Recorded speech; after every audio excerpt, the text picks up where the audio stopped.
feel a song coming on. Clap, snap, the black crack. Okay. What do we got? Third pod? Third pod. All right. Welcome back to Downtown to Podcast Town. Yes, sir. Same people as always, Tyler and Nathan. Yep. And we're coming off a tournament we had last weekend on Saturday. And we're going to break that down for you guys a little bit, share our experience. We kind of both helped coordinate that tournament without being the TO. And then at the end, we're going to break down some of the data because new edition. Yeah, new edition. We had a good turnout. We had 28 people playing, and we had a really wide variety of armies, which was a lot of fun. So yeah. So with the new edition coming out and everyone kind of curious about what lists do well and what's kind of trending in certain directions, I think some of the data we shared tonight will shed some light on that. Yeah, just kind of extrapolate kind of what the quote unquote meta is in like the Sacramento, California area. We have a lot of new players in this area. We have a few experienced ones. So yeah, it'll be fun to just kind of go over everything that transpired at that tournament. Yeah. Mm-hmm. So this was actually our first tournament of our league year. Yep. We decided to go super low points, 400 points, because we thought low points would mean people could easily play because they might have enough models painted up or built. If you were kind of just getting the starter box. Yeah, I think you could play in this tournament if you just got a starter box, maybe even one of the battle hosts. Right, yeah, get pretty close. Mm-hmm. And then what else did we factor in for 400? Oh, because we wanted to try to play 4 rounds. Mm-hmm. That was a thing. We got to play 4 rounds. And then kind of trying to help our community kind of get like pace of play going. 400 points we only did an hour and 15 minutes per round. And so you do have to kind of move. Yeah, in hindsight, I think we would set that at an hour and 30 because 400 points isn't outlined in the match play guide. So we kind of guesstimated that an hour and 15 would work. For the most part, it did, but there was just a few times where it seemed like it was really tight. So going forward, I think if we do another 400 point event, an hour and 30 is the way to go. Yeah. And there was some logic behind that. We normally do veto system. This tournament was not veto system. It was 4 predetermined scenarios because we only have 6 right now we can play. Mm-hmm. So we were kind of thinking, well, if you don't have to do the whole veto part, then maybe that you kind of speed up the beginning of the game. But I think people were still going over their rules and making sure they understood the opponent's army. So those kind of... Yeah, because new edition, and then also just the nature of these legions, like every single legion has special rules. So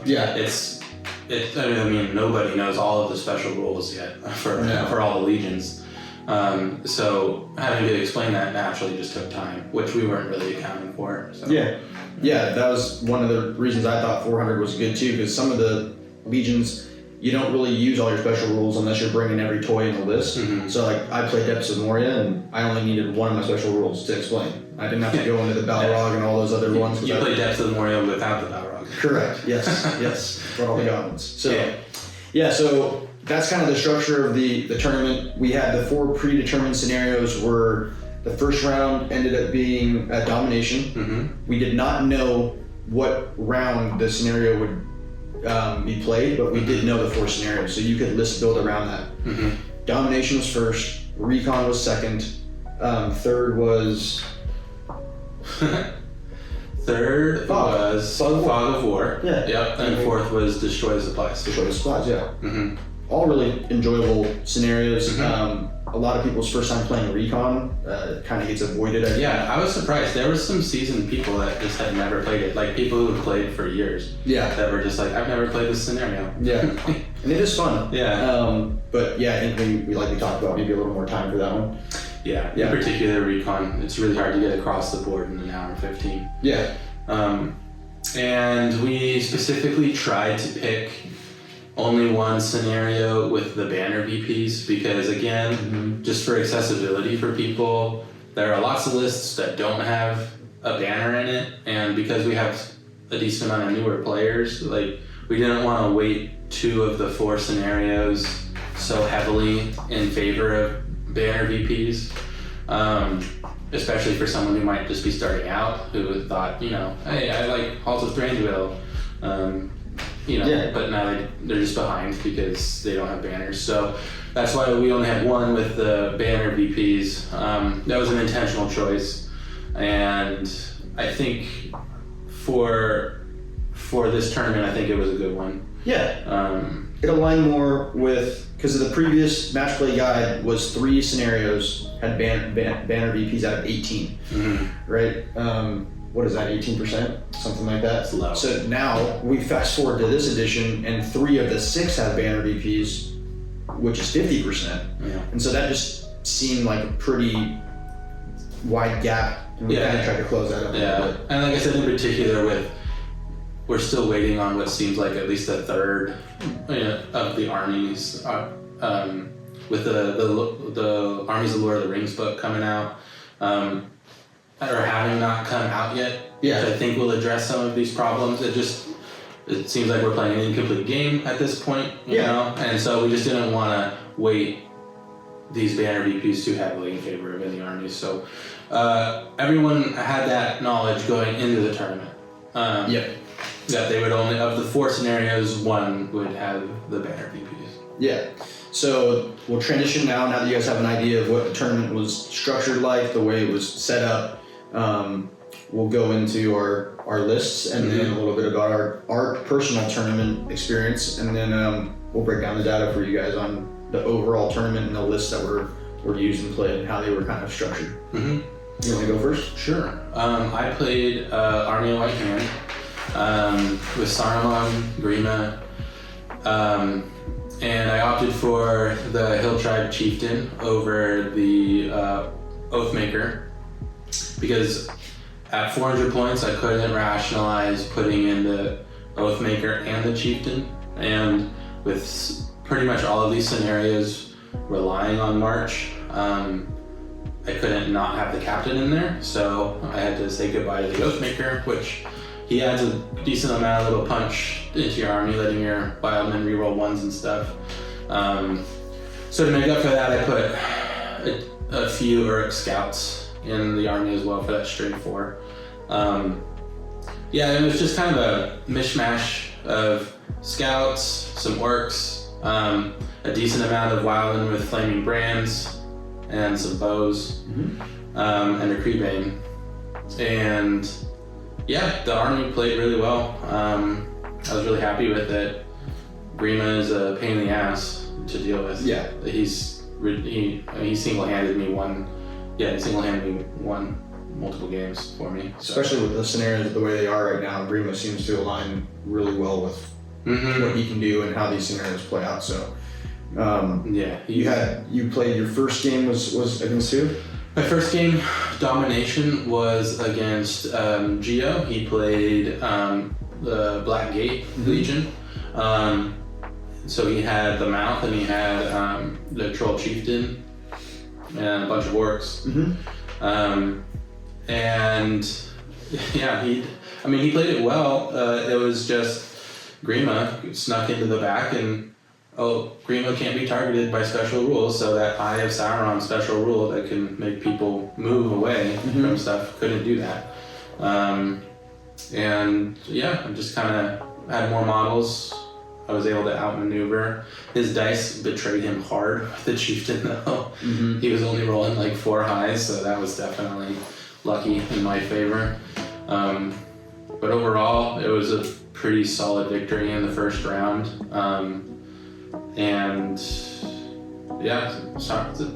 I want to make a note about Saruman because a lot of people said he's probably nerfed in this edition and he's just not good. I pretty strongly disagree.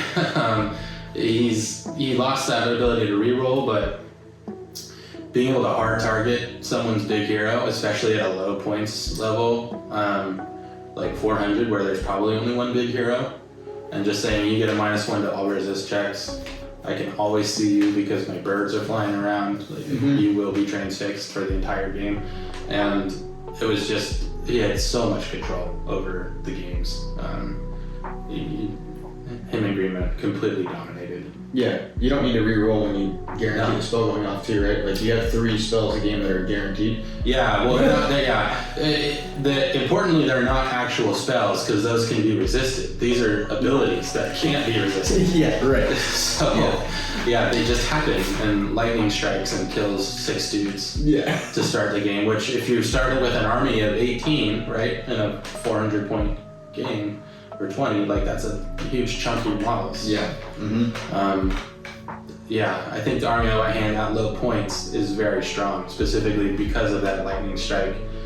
Because if you're able to take out a warband or half a warband, that matters way more at 400 as opposed to 800. Yeah. Yep. Mm-hmm. Yeah. So then you went on. What was your next game? Well, let's go over your game. Oh, yeah. Okay, so my Domination game? Yeah. So ironically, I played against the Army of the White Hand, but my list, I'll break it down really quick, is the Depths of Moria, and I was just leaning into the Army bonus.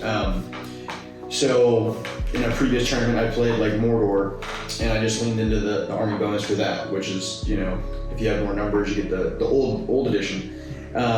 So I like that concept, and I did it again. And this time, the Depths of Moria, the goblins get battle-wide Harbinger, on courage checks. You get +1 courage because of the drum, and then they also treat everything as being range of a banner, right, across the whole thing. So there's no target; they can't get rid of it. You know, so I guess it's supposed to just create an effect like we're playing in the Depths of Moria. Okay, yeah. I'm good with that. So I brought 4 goblin captains, maxed out warbands. All of them had 12 goblins, and it was 4 shields, 4 spears, 4 bows. Yeah, so how many models did you have at 400 points? 52. Yeah. 52. Yeah. So that's what I was rolling around with. First game is Domination, so a really good scenario for me. Yeah. Goblins don't move fast, and I can be right at the halfway mark. I played the Army of the White Hand. He did do the lightning strike, but like Nathan was saying, I feel it way less because I have so many models. And then I was playing against Pat, first time playing against him. Great guy. Was starting to get a feel for the army, and then I just had good positioning to start the game, and then the goblins just swarmed him and bottlenecked him in a couple different spots. So that's kind of how that game went. Was it more? Were you able to like break him, or was it just you had too many bodies and it didn't matter? I quartered him. Okay. And killed Saruman in the last turn. Okay. Yeah, so it was the number of dice were just too much to overcome. Yeah, he heroic defense at Saruman. Is that new? Has he always had that? He didn't have that in the last edition. The good profile, like the White Council version did, but not the Isengard version. So I asked him like, hey, do you have that? And he's like, yeah, I have it. So I was like, yeah, you should use that right now because this is probably not going to go well. I still got enough wounds in on him. And yeah, it was a tough matchup for him. And Grima, it's different when I'm not really calling too much. Yeah, he didn't really have a good target for his like transfixes, and you didn't. Yeah, Grima. If he's attached to one captain, you're calling the march with the other one. So yeah. And then eventually he wanted to reveal himself, and I shot him. And he died. So yeah, it was a rough game, but good start for the Depths of Moria. Yeah. Yeah. So round 2 was Recon. Right? Yeah. I had a mirror match with the White Hand army, piloted by Brandon. And the difference in the game was he didn't have a Creebane and I did. I think it was mostly just an accessibility thing for him. I think he's been trying to buy it, but they've been out of stock. Yeah. So that was really just a matter of me having a Creebane to fly across the the board. I have a model, you do not. Yeah, exactly. And that was really the difference in the game. Yeah. For me. And I don't really need to go into more details on that because it was like my lightning, I struck lightning on him, he struck lightning on me. I made him move half speed, he made me move half speed. It was like exactly the same across the board, except my bird got all the way across. Right. What you did there? Let me try that. Yeah. So that was the game. Okay, mine's gonna be quick too. So Recon for me, I was playing against Wynn. He's a veteran player. He was bringing Minas Morgul. Witch King was on a horse. And then he had really bad luck in this game. Just ultimately, like on Recon, you roll to come on the board, and he rolled a 3 the first turn for his captain. Didn't spend the might. Next turn rolled a 2. Didn't spend the might. Next turn rolled a 1. Didn't spend the might, and then automatically came on. Yeah, man. But it was bad. But it played in his favor because then he just had guys in the back when I was getting closer. But also, that scenario for me was one that inevitably I didn't plan. I mean, I planned for it. I knew we had it, but it was going to be tough for me no matter what. And goblins moved 5 inches, and it's a big board. And all mine came on to start. Yeah. They all came on first turn. They were all ready, and I was marching them up. But yeah, I put on your Osgiliath board. There's a couple pinch points, and so and then there's the water on the side. So it was fine. It ended up in a draw, 0-0 tie. I was close to breaking him. Surprisingly, I think it caught him off guard a little bit how close I was. On the final turn, I was close, and then the goblins just brought the pillows out, and we didn't get the kills. So yeah, it is what it is. 2 dice and 5s, wasn't happening. So nothing there. 0-0 tie. Round 3 was fog. Round 3 was fog. And again, this is where Greenland just is ridiculous because I picked him as my hero to defend, and he can't be attacked when I deploy him with my enemy who didn't have any magic. I played against Tim, and he had Citadel Guard spam Minas Tirith with Faramir and Earlass. So yeah, I just sat. Immediately 5 points for me because he couldn't do anything about it. And yeah, turn 1. It was kind of a quick one as well. I made sure to let him know, like, hey, like these are my abilities. This lightning thing is pretty strong. Oh yeah, this was this game. Yeah, and he still deployed in a single block 3 deep, both of his warbands, and so lightning strike, boom, quarter of his army easily is gone. And I was able to get to my spot on the board. The lightning strike even wounded my target, which was Earlass. So right off the bat, he was down by an insane amount of points. Did he fade that away? No, but he tried. Failed both of them. He has 2 fate now? I think so. Okay. He rolled 2. So. Okay, there you go. And we were on a board that had had some dwarven terrain, some of the Durak deep terrain by Conquest Creation. So I just stuck Saruman and my chieftain in there, and there was no way he was going to get to him. Solid win again. Yeah, nice. All right, let me double check something. Okay, so many of these. Yeah.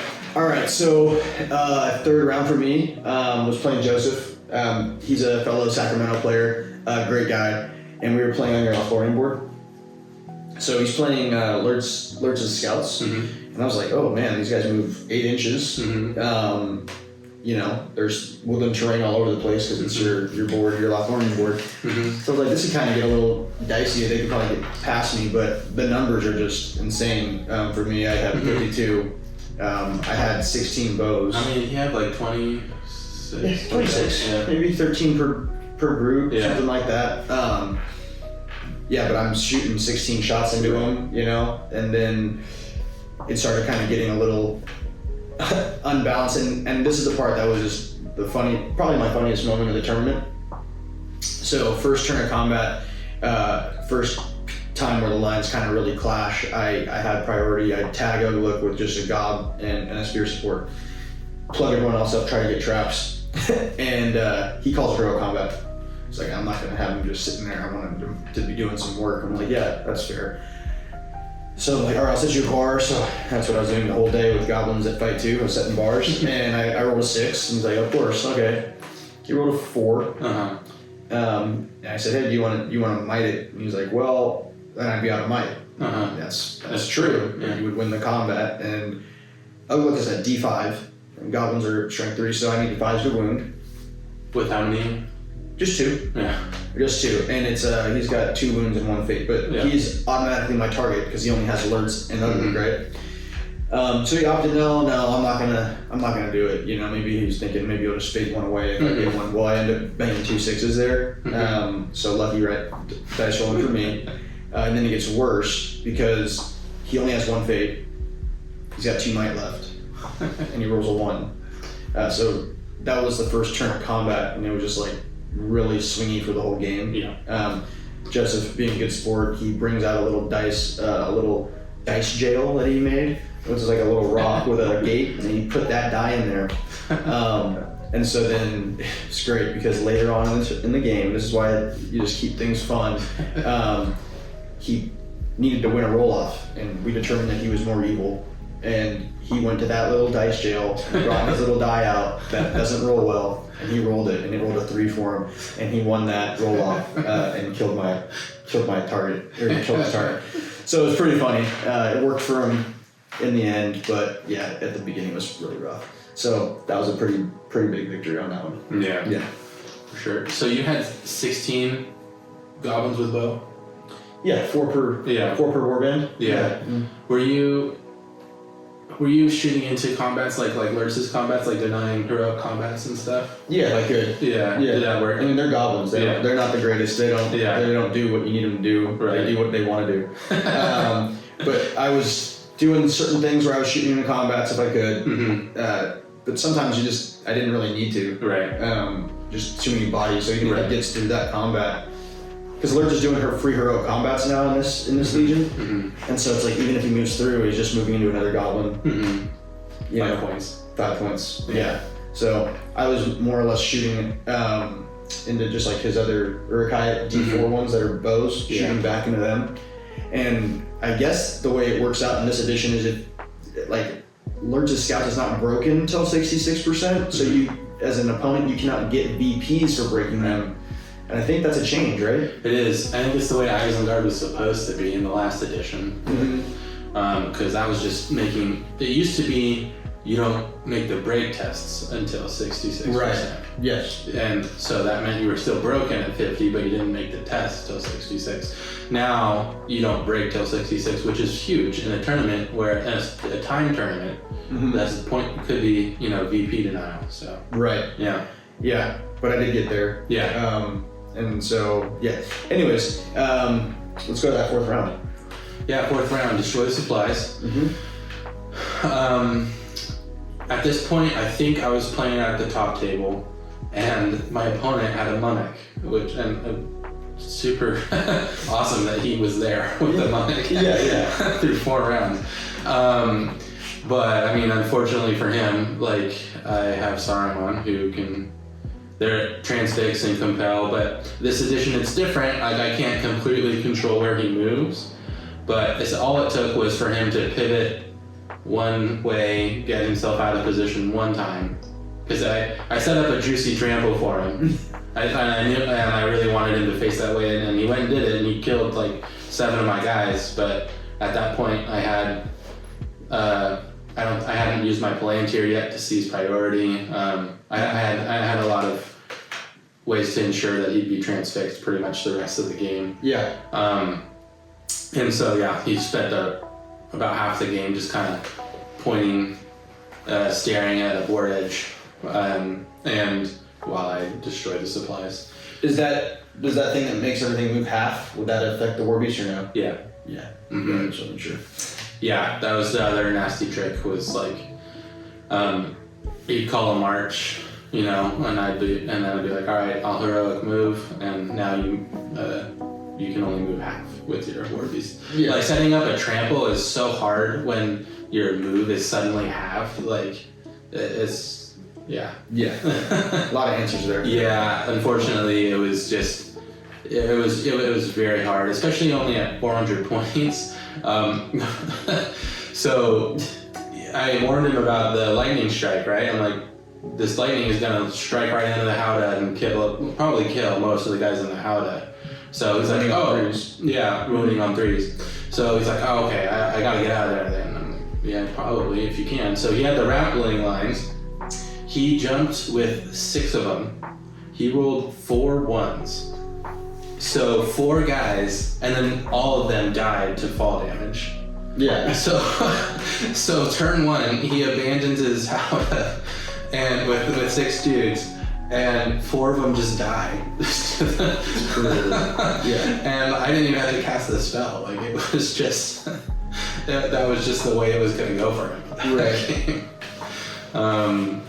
And I still did the lightning thing. He had like 2 guys left at his Howdah and killed him, but Right. it was just, I was inevitable, I guess. Were you able to, what was like the score close because you quartered him before the game, like before you got DPs? No, so I intentionally didn't quarter him. Right. I waited. Yeah. And because of the rules with the War Beast, like, they don't make tests for breaking, or no one in the Howdah makes tests for breaking. Oh.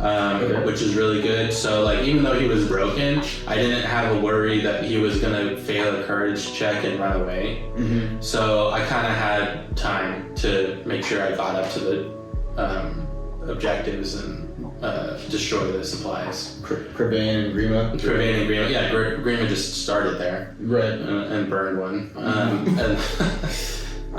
Hit or died or whatever, yeah. Yeah.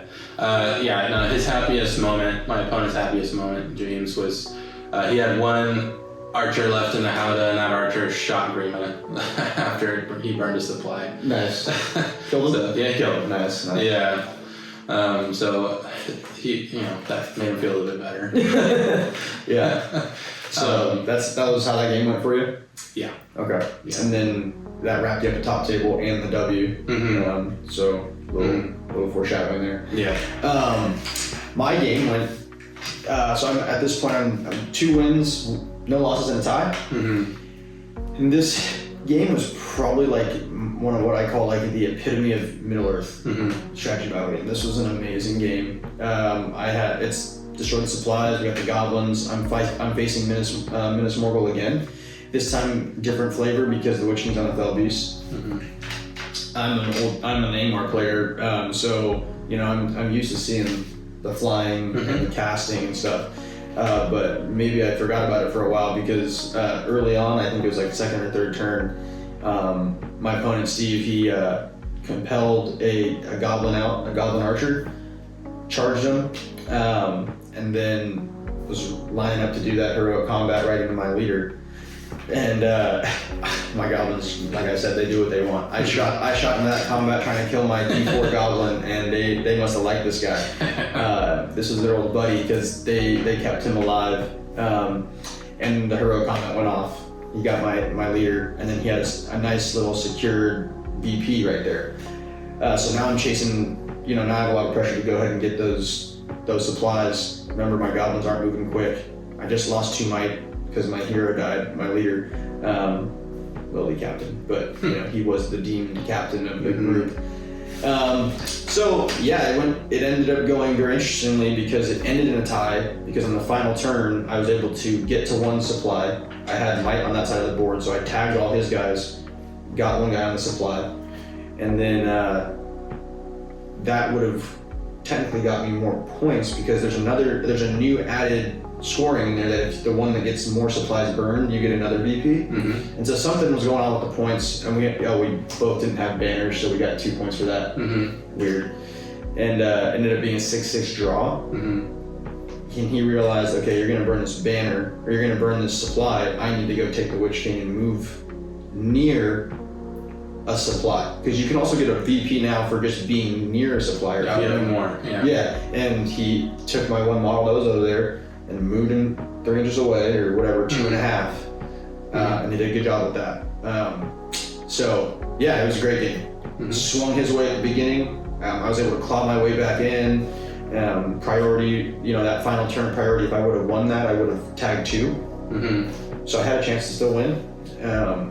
And yeah, just keep fighting till the very end. Middle Earth is very, it's a tight game all the time. I don't think the game is imbalanced and there's that much difference in lists. If you have 2 good players, you guys can grind it out and it can go back and forth. So really fun game to end it. That was my, yeah. And ended on a draw for you? Ended on a draw. Yeah. So no losses, but no, not enough wins. Yeah. Mm-hmm. Yeah. So yeah, I had a good time at our tournament. I think most everybody did. We have a good group of guys in our community. And yeah, want to dive into the numbers, the data? Yeah. Just since you were talking on that, I'll just share this one thing. We have this tournament. We host this in Sacramento at Great Escape Games, and they have a massive room. It was really cool to see the whole room filled. Mm-hmm. We've never done that before.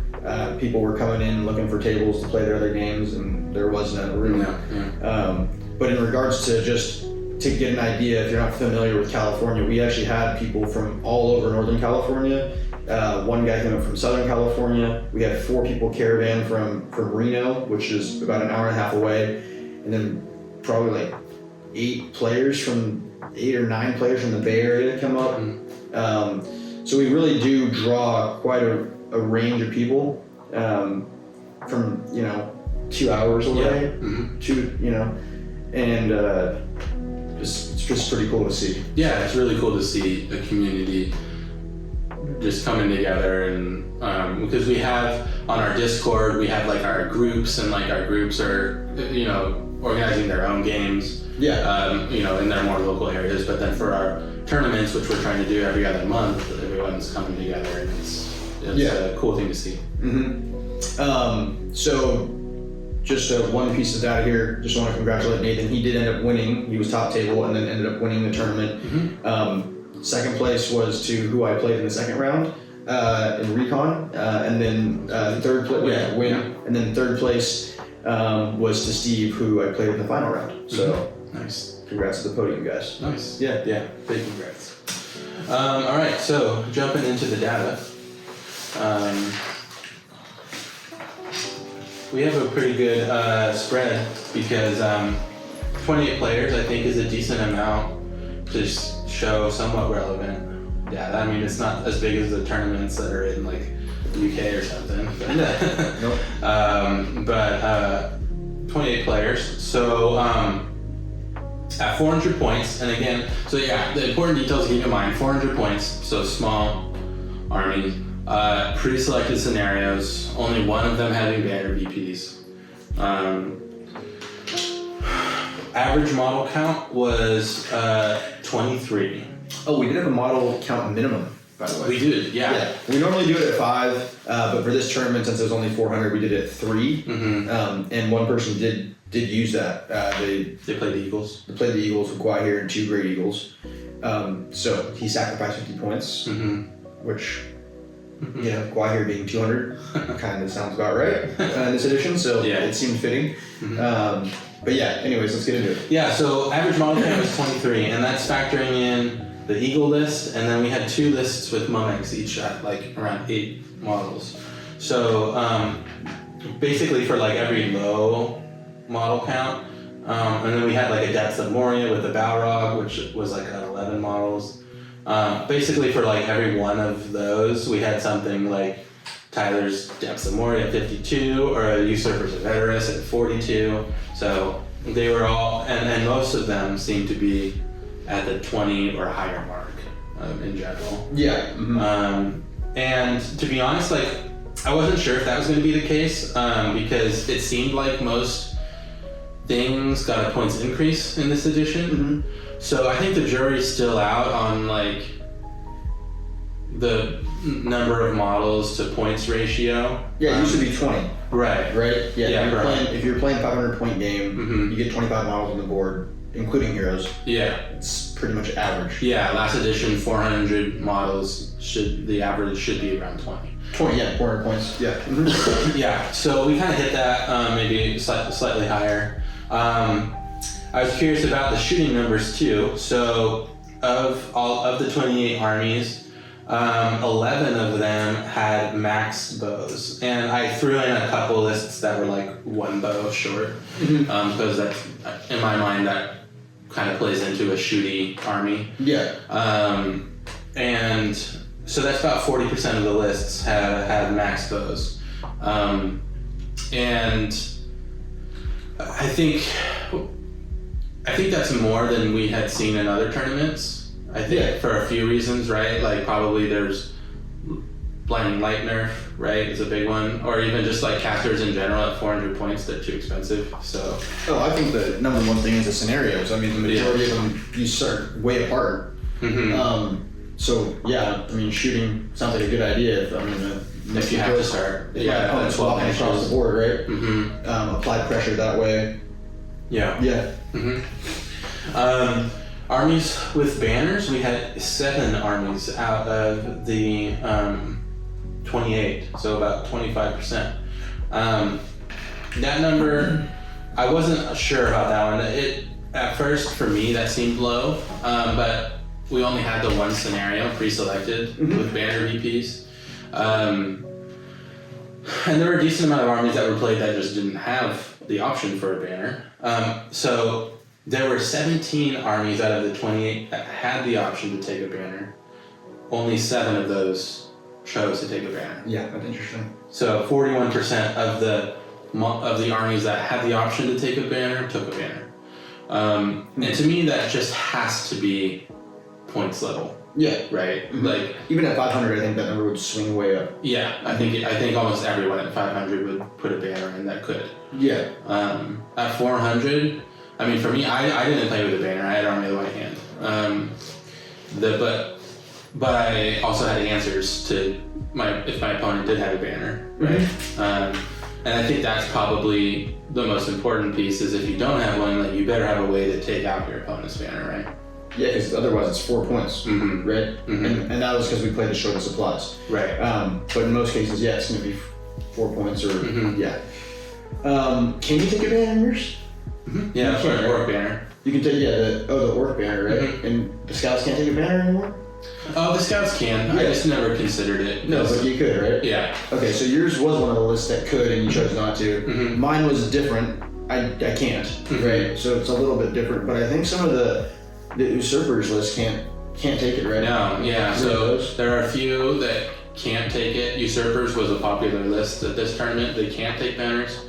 Obviously, things like eagles. The 2 mimic lists can't take banners. There's a good amount. So that's 11 armies that were played out of the 28 couldn't take banners. Yeah. So. Okay, so another interesting data point I wanted to look at was monsters with this new edition.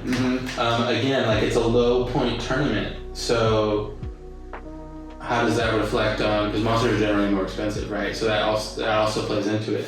The number of armies with monsters out of 28 was 9.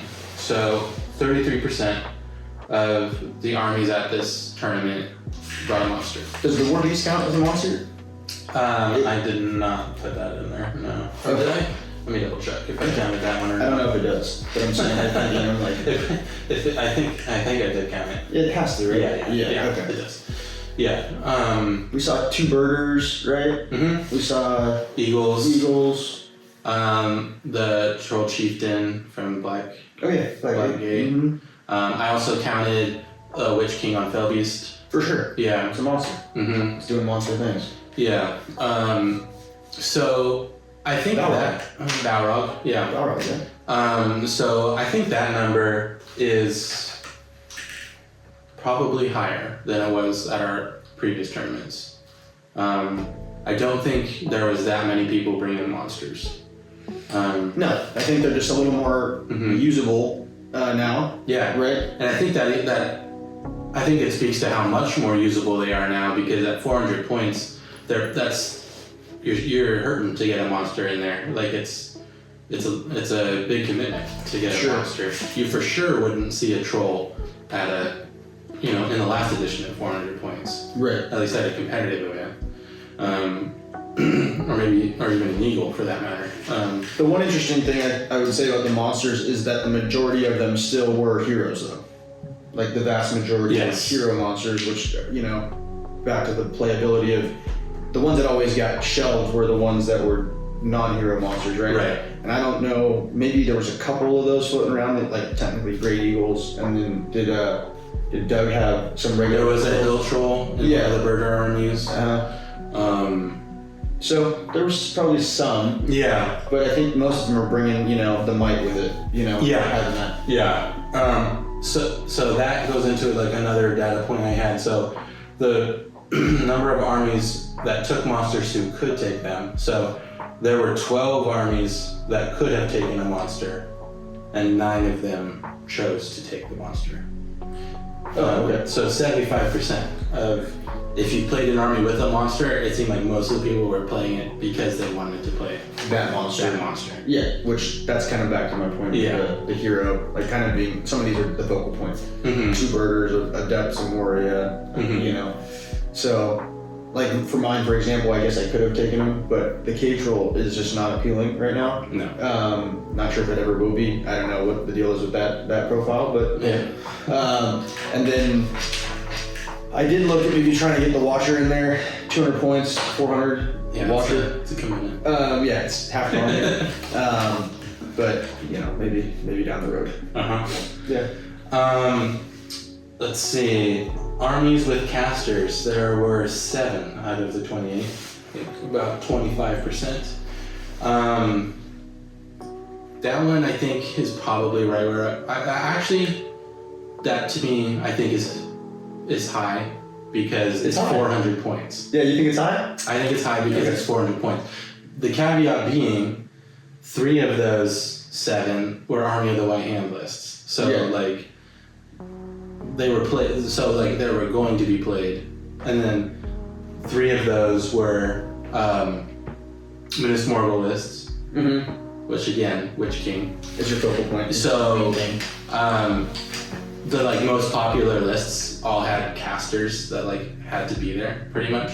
And then the other one was Black Gate. Black Gate, Once again, which has to be there. Has to be in it. Yeah. So the only armies that had casters were the ones where they had to be in there essentially. Now White Hand you don't have to have Saruman, but I have no idea why you would play that army without Saruman. So I count him as having to be in it. So all of the 7 that had to have the casters in it. Yeah, that's how that worked out. And of the armies that could possibly take casters, there were 11 of them. And again, so that was 7 out of them. 7 out of those 11 took a caster, and it was because they had to. Okay. So there were 4 other armies that could have potentially had a caster, like Gandalf or something in it. Right. And then they chose not to. Right. Okay. Mm-hmm. And that's which armies are those? I'm trying to think. So I think there was I don't know, man. There are Birder's Horde could have the shaman. It's the only army I think with a shaman right now. I was gonna just comment on this, so that's why I was kind of trying to pick your brain on which ones am I missing. We had the Defenders of the Pelennor, which could have had Gandalf the White in it. Yep. Yeah, which again, Technically, yes. yeah. Thorn's Company could have Gandalf the Grey. Yeah. Yeah. Thorn's Company. Yeah. Yeah, just looking at a couple of them really quick. That's off the top of my head. Okay. So yeah, there were a few where they could have, but at 400 points, I don't think a Thorn's Company list is taking Gandalf.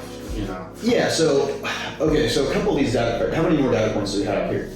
1, 2, 3, 4, 5. Okay. All right. So we can keep going, but I want to. Yeah. Before I lose this thought, I wanted to put this out there. So I think this speaks a little bit to the new way we build the lists, or not, in my opinion, not build the lists, right? Because they're so predetermined for you that there's less flexibility in regards to what you're saying as far as choice. Like some of these statistics you're presenting are, okay, if you played this list, did you choose to take this? And it's almost like, well, yeah, you played this because this is what the list is, right? Right.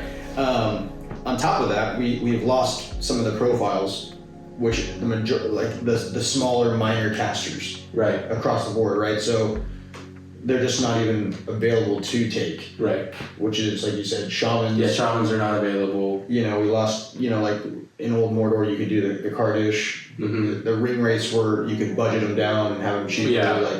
There's still the 90-point ones, the remakes that you can take. Yeah. But again, at 400 points, are you really gonna do that for the profile that they have out there for Right. points?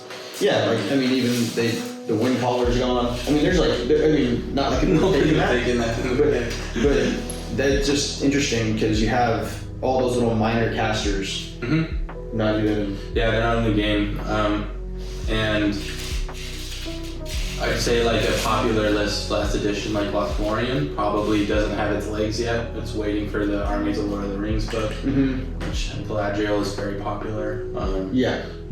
So I think and at higher points I would expect to see a lot more of like Gandalf the White's new profile. Yeah. Whether that be in Éomer's Legion or atop the walls, like I think 400 points. It would be too much to put like a Gandalf the White in there. Mm-hmm. So I think there were some factors like that. Mm-hmm. Yeah. Cool. Yeah. So so the top 3 armies represented.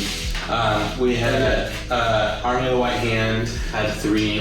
We had 3 people playing that. We had 3 people playing Minas Morgul and 3 people playing Usurpers of Edoras. Okay. So 9 armies, which is roughly a third of the armies at this tournament were those 3. And you were saying you had some interesting points on what you thought the reason. Yeah, so I'm thinking for those, you got kind of 2 categories, right? They're the usurpers, kind of like the hot new thing, right? Everyone's got their helmet, they're tribesmen and they want to get it on the board. So you got that. Then I think there's a level of accessibility. So Minas Morgul, everyone pretty much has those models. You have the captain, you got your Witch King, however you want them to go, which could be Fellbeast or just horse, and then just a rabble of orcs, right? And they're powered up because of the Blade of the Dead. So accessibility, and then kind of the hot new thing. And then you have the White Hand is kind of a mix of both of those, right? Because you're getting the hill tribesmen in, but then you're also just like, Saruman, Greenman, some orcs, or some Uruk-hai. Yeah, I think that's dead on. Like, I think in particular with White Hand and Minas Morgul, I feel like those were kind of the 2 most exciting armies. A couple of the 2 most exciting armies that just jumped out to people in the books. So I'm not surprised that like those are represented. Pretty high. And I think accessibility also is a big part of it. Yeah. Because I mean, this tournament was February 1st, right? And so people have had a month or maybe a whole month and change with the book. So to just drum up a brand new army that fits, we're seeing it. People are like, hey, can I borrow this model or that model? Like my list doesn't fit anymore with what this list is. It's kind of locked out of something. Like I just got the Mouth of Sauron because like I didn't own that model, but I wanted to play Black Gate. It seemed cool. Just haven't been able to play it yet. Right. Yeah. So cool. Yeah. So good versus evil. So we had 8 good armies and 20 evil armies. So we are heavily evil meta represented here. I think again I'll add that to accessibility and like the new hotness type stuff. I feel like accessibility wise, I might be wrong, but the battle hosts just work in this new edition still, whereas for the evil side, for the good side, I think, do they still work? Oh, I think so. They still work too? Yeah. What was it that, I mean, I'm thinking of something else, but I mean, maybe not atop the walls, because right. That's the Gandalf one. It seems like it's kind of heavy Citadel Guard, but the Warriors still work with them. And then Éomer, like that's cool. Yeah. The whole, you get Éomer and six riders. I don't know. I think honestly the reason why it's the points level. The points level is what's determining if we're going good or evil here, because like you mentioned earlier, there has been an influx in points, leaning more towards the good heroes that got buffed, in my opinion. So the evil heroes might be a little more budget friendly to fit into a 400 point list, right? There's a lot more, and just I think the warriors in general for evil, like a cheapy hill tribesman is accessible and cheap, right? Warrior of Rohan is accessible, but it's just not as cheap. points wise. Same thing with Minas Tirith. Like, you're just, and because of the points level, you want to try to get as many models as you can at 400, and these scenarios tend to favor numbers. Yeah. I think that makes sense. Yeah. Mm-hmm. Cheaper warriors, porting them out. Mm-hmm. Yeah. Yeah. Let's see. The last data point, mounted heroes. So yeah, that's a good one. this is an interesting one. So of the armies at the tournament, 28 armies, there were only 4 that had mounted heroes in them. Wow. That's crazy. That's crazy because 3 of them were Witch Kings. Yeah. Witching isn't walking. No. Two on horse and 1 on pelvies. I think so. Right. Yeah. Yeah. And the other one was Thranduil, which is a interesting Yeah. shout. Sometimes we hear not getting mounted. So yeah. Right. Oh, right. Yeah, because it's not an option, right? Yeah. Mm-hmm. So, only 4 armies with mounted heroes. That's pretty crazy. I mean, because mounted heroes, like, you always mounted your hero in the previous edition. Now, there's just a matter of being locked out of it, because now suddenly some heroes just don't have mounts. Yeah. Right? Mm-hmm. And now mounts cost double. Yeah. Like with Army of the White Hand, none of them mounted Saruman because we're not paying 20 points for a horse and Just pay 25 points for the Kerbane. Yeah, Or is it 20? 20. Yeah, points for the easy swap. Yeah.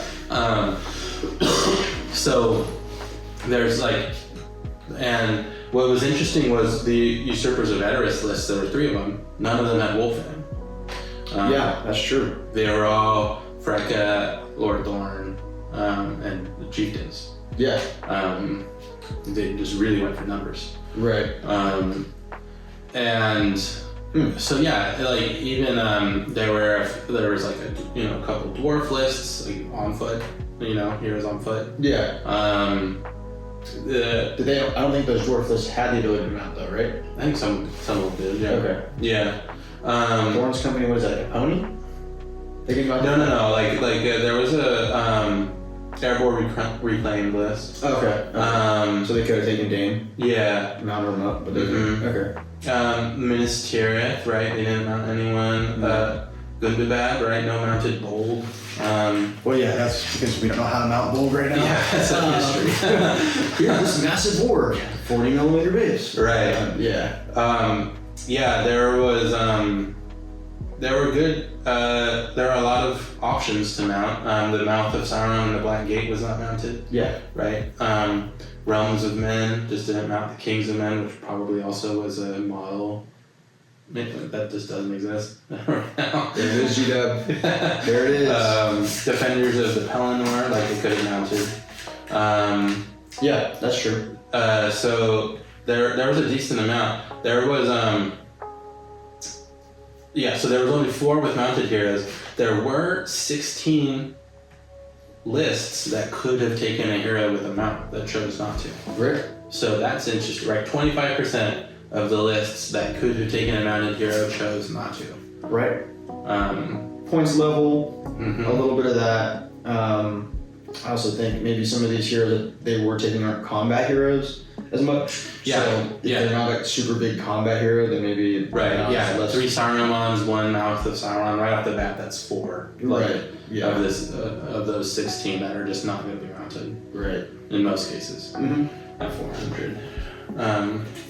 So yeah, if you had a support hero, you were just not going to do it but last edition, I would say there's a decent chance that those heroes are mounted. Like 10 points to give Saruman a horse, like that's different than 20.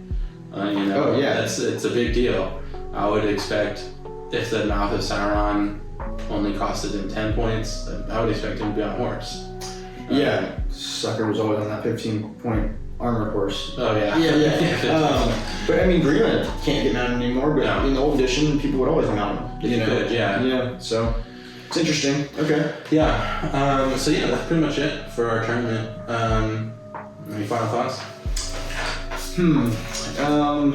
Still early days. Mm-hmm. I think 400 points, is probably going to be a more unique sample size. Mm-hmm. I think our logic proved well because we had our biggest tournament of all time. Yeah. So that was good. Yeah, we're growing. That was good. Yeah, I'm looking forward to seeing how it goes. 600 points is our next one. That's going to be in April. Mm-hmm.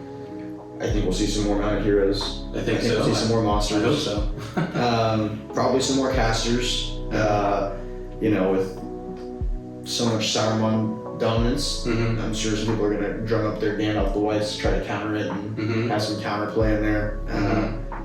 So yeah, we'll see. We'll see.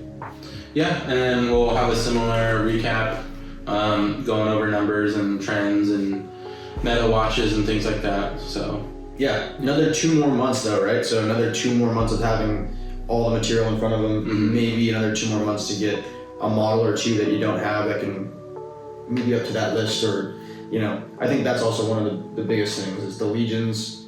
You're in this list, like even Mordor orcs aren't as prevalent anymore, so you'd have to get enough Morannons Mm-hmm. to make the list work, Right. So we'll see how it all plays out. Mm-hmm. We're pretty excited about the new edition. Yeah, we're definitely. liking it so far. Mm-hmm. Thanks for tuning in. Yeah, definitely. See you next time. See you next time. Down in Goblin.